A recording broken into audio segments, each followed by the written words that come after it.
Hi friends, இப்போ பார்த்திங்கன்னா நம்ம ரெண்டு ட்ராவல்ஸுக்காக அந்த பாக்ஸ் வந்து ரெடி பண்ணியிருக்கோம். இது பார்த்திங்கன்னா 8 inch box full and full paint பாக்ஸில் ரெடி பண்ணியிருக்கோம். இது பார்த்திங்கன்னா மகேந்திரா டூரிஸ்ட்டுக்காக கஸ்டமர் கேட்டிருந்தார். 8 இன்ச் பாக்ஸ் யூஸ் பண்ணுற மாதிரி வந்து பாக்ஸ் வந்து 2 பாக்ஸ் வந்து ரெடி பண்ணியிருக்கோம். இது பார்த்திங்கன்னா ஃபுல் அண்ட் ஃபுல் பார்த்திங்கன்னா ப்ளைவுட்லேயே வந்து பாக்ஸ் வந்து ரெடி பண்ணியிருக்கோம். பார்த்திங்கன்னா பெயிண்ட் ஃபினிஷிங்கில் நல்லா பட்டி பார்த்து நல்லா நீட்டாகவே ரெடி பண்ணியிருக்கோம். பார்த்திங்கன்னா கஸ்டமரே இது அளவு கொடுத்துருந்தாரு. அவர் ஒரு சீட்டு கடியில் வைக்கிற மாதிரி வந்து அளவு கொடுத்ததுனால பாக்ஸ் வந்து ரெடி பண்ணியிருக்கோம். நல்லா ஃபினிஷிங்காக நீட்டாகவே பண்ணியிருக்கோம்.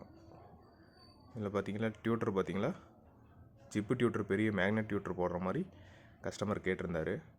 அதுக்காக பெரிய டியூட்டர் போடுற மாதிரி வந்து ரெடி பண்ணியிருக்கோம். பார்த்திங்கன்னா காடி கொடுத்து 3 இன்ச்சு பெரிய மேக்னெட் டியூட்டர் வர டைப்பில் வந்து ரெடி பண்ணியிருக்கோம். ரெண்டு பக்கமே பார்த்திங்கன்னா left and right box use பண்ணுறதுக்காக ரெடி பண்ணியிருக்கோம். அதே பார்த்திங்கன்னா ஃப்ரண்ட்டில் பார்த்திங்கன்னா ஏர்ஹோல்ஸ் பைப் வந்து யூஸ் பண்ணியிருக்கோம். 8 இன்ச் ஸ்பீக்கர் வந்து உள்ளே பார்த்திங்கன்னா பட்டி பார்த்து நீட்டாக ரெடி பண்ணியிருக்கோம். இதுமாரி பாக்ஸ் ஏதோ உங்களுக்கு வேணும் அப்படின்னாலும் நீங்கள் வந்து காண்டாக்ட் பண்ணலாம். எல்லா பாக்ஸுமே நம்மகிட்ட அவைலபிள் இருக்குது. உங்களை இந்த நம்பரில் கால் பண்ணிங்கன்னா பாக்ஸ் வந்து ரெடி பண்ணி கொடுத்துடலாம். நன்றி நண்பர்களே.